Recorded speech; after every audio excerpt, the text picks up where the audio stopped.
Esto es Curso de Inicio Bachillerato 2020, presentado por CECITEP. El día de hoy le damos la bienvenida a la sesión número 4 de inglés, a cargo del maestro David Marcial Hernández. Comenzamos. Gracias, Enrique.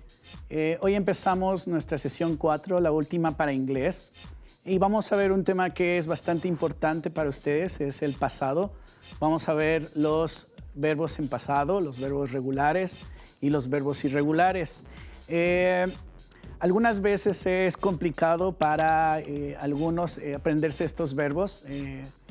Me dicen los alumnos, ¿cómo puedo yo distinguir entre un verbo y otro? ¿Cómo sé que lleva ed y otro que no va a llevar ed? Bueno, no hay de otra. Aquí sí tenemos que aplicar la memoria, aprenderlos de memoria los verbos y obviamente checar la pronunciación de los mismos.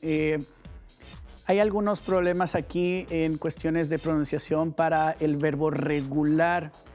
¿Cuáles son los verbos regulares en pasado en inglés? Los verbos regulares en inglés son los que van a terminar con ed, ¿ok? Los alumnos dicen, son los más fáciles. Sí, son los más fáciles, aunque basándome en mi experiencia son los que se les complica más pronunciar, ¿ok? Vamos a ver un poquito a fondo cómo vamos a pronunciar los verbos, que serían 3 tipos de pronunciación, ¿ok? Ya se las puse en el pizarrón. Tenemos los verbos que, bueno, en teoría vamos a tener 3 tipos de pronunciación, ¿ok? La primera, ¿cuál va a ser la primera? La D, luego vamos a tener una T y luego vamos a tener una ID, ¿ok? Bueno, vamos a trabajar un poquito con estos verbos.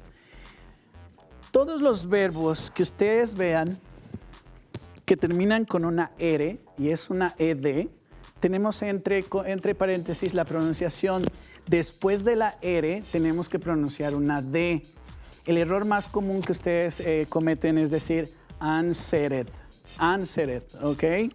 O por ejemplo el que tenemos aquí abajito que es igual, termina con V,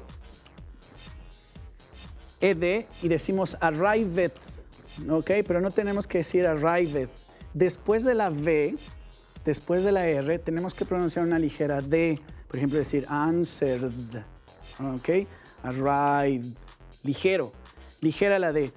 Pero eso va a hacer diferencia entre cómo pronunciar un verbo en pasado de manera correcta y uno que esté de manera incorrecta. Aquí tenemos más ejemplos. Por ejemplo, tengo close. Tenemos una S. Si es una S, se pronuncia una D. Si es doble S, como tenemos aquí, se va a pronunciar una T. Ahorita vamos a ver esos verbos que se pronuncian con T. Vamos a checar estos. Si tengo close, vamos a decir closed. Si tengo, aquí no, aquí ya no hay con D, pero aquí sí. Tengo call, doble L. Váyanlos identificando de esa manera. Si termina con doble L y tengo ED, bueno, la pronunciación va a ser una D, cold. ¿Ok? Aquí tenemos otro que es una G, aquí no está, pero la vemos. Changed. Tenemos clean, cleaned. Y por último tenemos climbed, ¿ok? No me digan, por favor, climbed, ni digan cleaned, ni digan changed, ¿ok? Tenemos que pronunciar una ligera D. Climbed, cleaned, changed, ¿ok? Hay que tener mucho cuidadito en esto para que se oiga mejor. Y esto también va a aplicar para adjetivos, ¿ok? Por ejemplo, vamos a ver un poquito aquí de pronunciación con la T.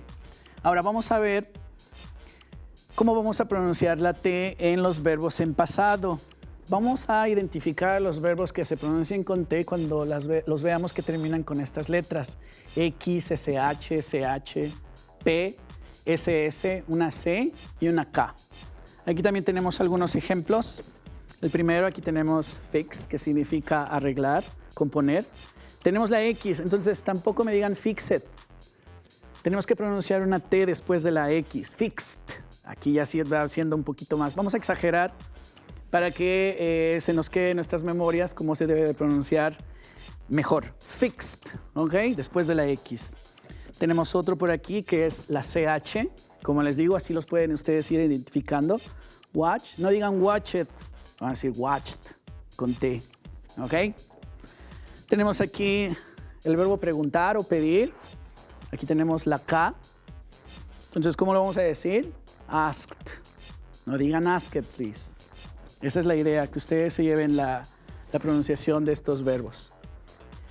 Dress, el verbo vestir. Después de dos S, si tenemos una ED, se va a pronunciar una T. Dressed. Dressed. ¿Ok? Muy bien. Y por último, tenemos la pronunciación ID. Las dos únicas letras que se van a pronunciar con ID son los verbos que vayan ustedes a encontrar con T o con D. Por ejemplo, aquí tengo el verbo aceptar. ¿Ok? Accept. Aquí sí, vamos a decir accepted. Accepted. Es entre I y E. Accepted. ¿Ok? Si se dan cuenta, tengo una T. Aquí está la T. Son las dos únicas letras que ustedes pueden identificar.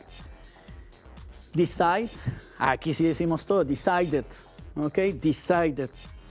Estas son las pronunciaciones de los verbos y como les decía, también nos van a servir para adjetivos. Por ejemplo, si yo utilizo el verbo stress, perdón, el adjetivo, pues es lo mismo, es la misma regla. Stressed, ¿ok? Se va a pronunciar una T, ¿ok? Muy bien.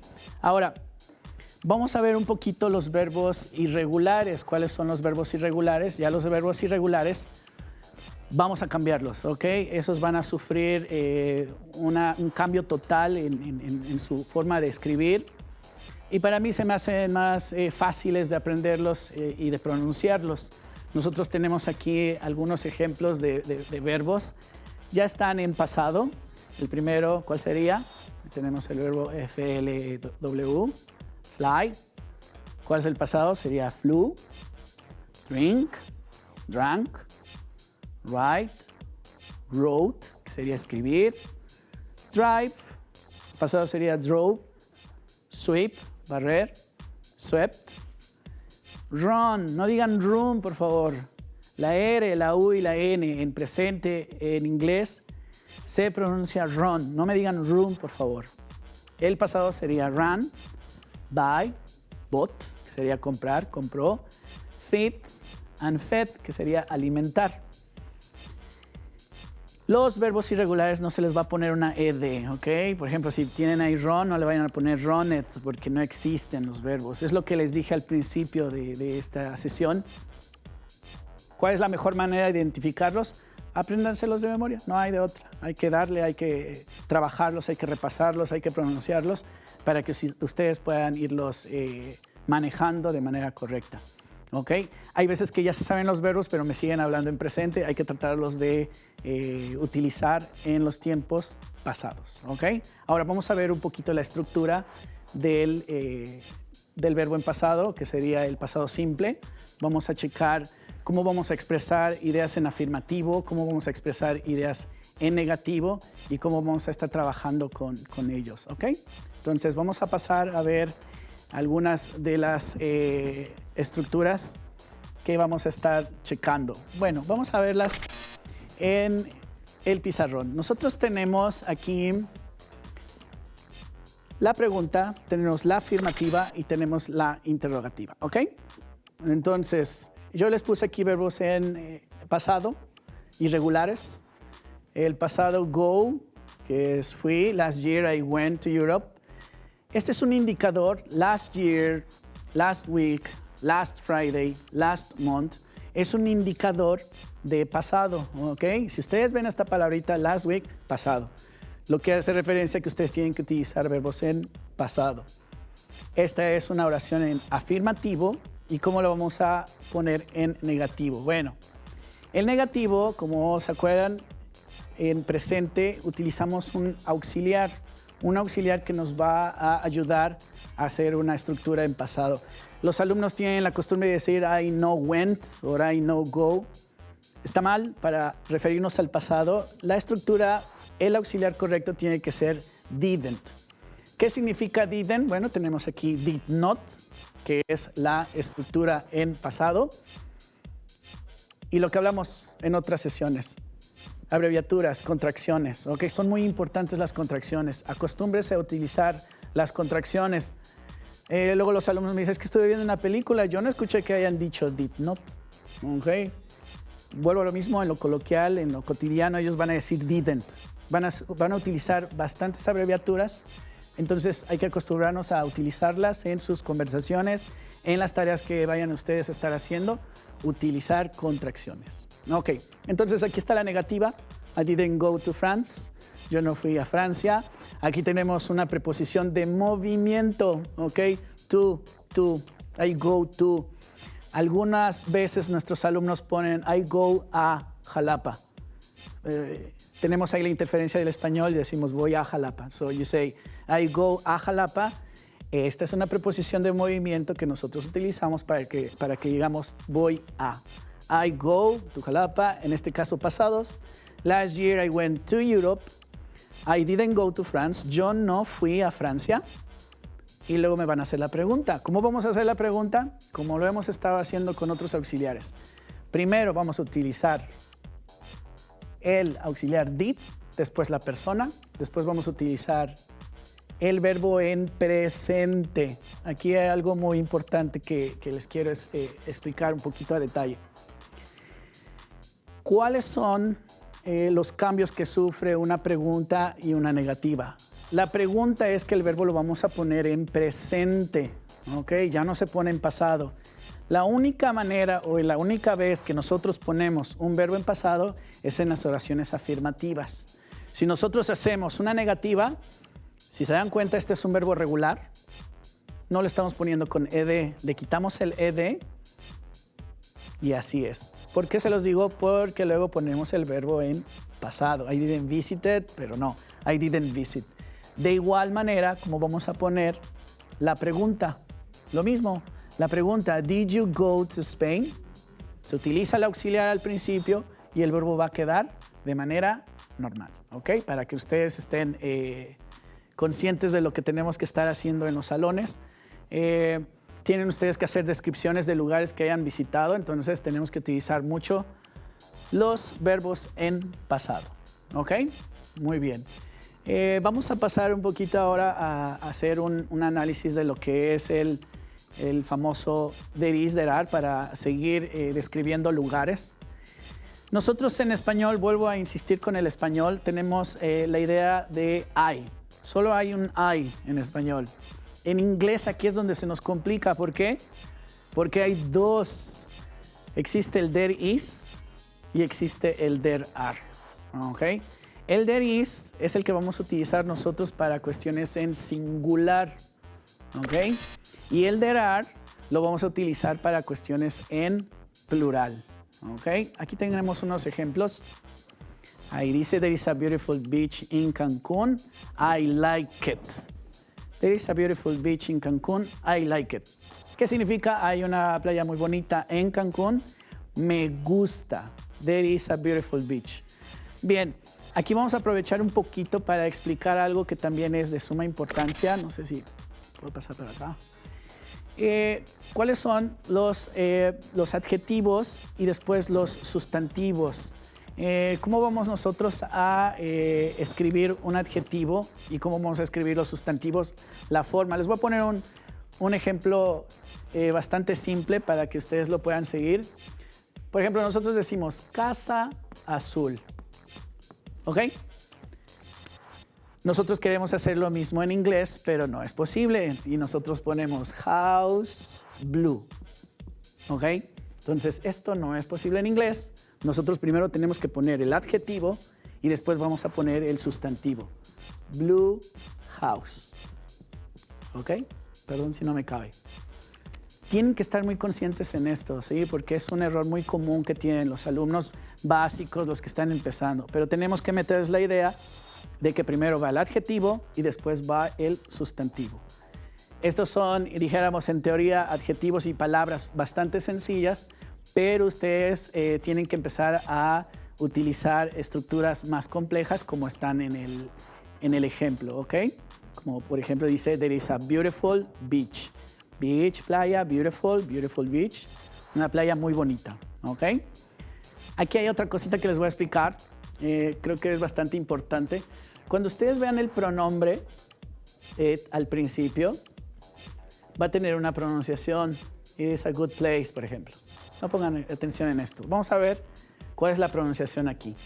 Si ustedes se encuentran el pronombre it al principio, se va a pronunciar igual, it. Pero cuando utilizamos el pronombre después de un verbo, va a cambiar su pronunciación. No me vayan a decir I like it, ¿ok? Se va a decir I like it, ¿ok? Esto es bastante importante que ustedes lo sepan.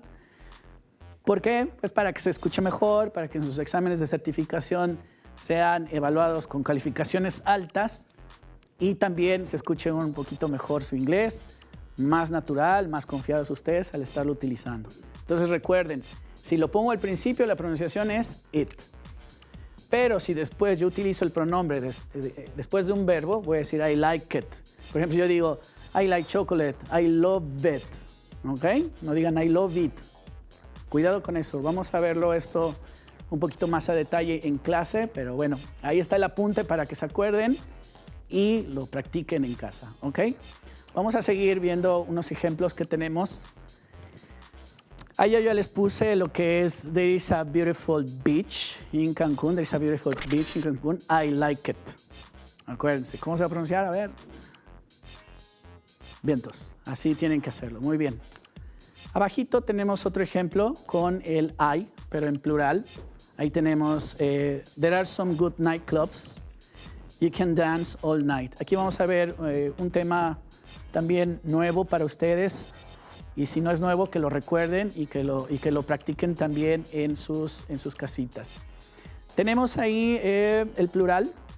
There are, para plural, some good night clubs. Tenemos primero los adjetivos y después vamos a tener algo que es un modal, que es poder. Es el modal can, ¿ok? Tenemos aquí can, puedo. Voy a poner aquí el cannot. Y obviamente vamos a poner la abreviatura es can't. Algunos alumnos me dicen, ¿es can o es can? ¿Es can o es can? Los dos los pueden decir. Ya hablamos de las regiones, vamos a utilizar diferentes pronunciaciones, pero bueno, mientras ustedes se puedan comunicar y expresar, creo que es válido can y es can, ok. Muy bien. Algo que es muy importante puntualizar, cuando ustedes están escuchando o están cantando o están viendo por ahí, hay veces que la gramática es modificada, hay veces que el there is se utiliza con plurales. Esto se utiliza más en lo hablado, ¿ok? Cuando ustedes vayan a Estados Unidos o estén viendo una película y escuchen there is a lot of cars. Y van a decir, no, se me hace que me engañaron en la clase porque me dijeron que there is es para singular y there are para plurales. No, el there is también lo van a utilizar ustedes de manera informal. Pero, como ya se los he dicho, cuando vayan ustedes a hacer un examen, tienen que ponerlo con singular. Porque si no, se lo van a poner de manera incorrecta, se los van a calificar mal, ¿ok? Y bueno, para there are, obviamente, no hay más que hacerlo de manera plural, tanto en lo hablado como en lo escrito, para que ustedes puedan estar trabajando de manera correcta y hacer sus cosas. Muy bien, vamos a hacer unos ejercicios para cerrar sesión. Como hicimos la primera vez, yo les voy a decir unas oraciones en español y ustedes me las van a decir en inglés. Yo en español, ustedes en inglés. Me las traducen allá en sus casitas, van a tener 5 segundos. Yo se las digo y ustedes las checan, ¿ok? Vamos a ver, voy a estar utilizando verbos regulares, irregulares, hay, no hay. Vamos a ver cómo lo hacen. Vientos, ahí va. ¿Cómo diría yo? Mi papá bailó en la fiesta. 5, 4, 3, 2, 1. Time. ¿Cómo vamos a decir mi papá bailó en la fiesta? My father, ¿a dónde queda bailar? Danced. My father danced at the party. Okay. En la fiesta, at the party. Ok, vamos a cerrar sesión con unos ejercicios. Yo les voy a decir la oración en español y ustedes la van a decir en inglés. Vamos a tratar de traducirla con los temas que acabamos de ver. Por ejemplo, ¿cómo voy a decir? Mi papá bailó en la fiesta. Ok, 5, 4, 3, 2, 1, 0. Perfecto. ¿Cómo vamos a decir? My father danced, porque termina con C, at the party, ¿ok? My father danced at the party. Muy bien, vamos a hacer otro. ¿Cómo voy a decir? Ayer no fui a la escuela. 5, 4, 3, 2, 1, 0, ¿ok? Yesterday, I didn't go to the school, ¿ok? Vamos a ver otro. ¿Cómo diría? Hay muchos museos en Jalapa, ¿ok? ¿Cómo vamos a decir? Hay muchos museos en Jalapa. 5, 4, 3, 2, 1, time. There are a lot of museums in Jalapa. ¿Ok? Practicamos I, practicamos verbos en pasado, negativos. Espero que les haya servido mucho. Recuerden de practicar, hacer afirmativos, negativos e interrogativos. Y nos estamos viendo pronto en la escuela. Stay at home. Bye. Hemos llegado a la parte final de la sesión 4 de inglés. En sus pantallas aparecerá un correo electrónico para estar en contacto con nosotros. Hasta pronto.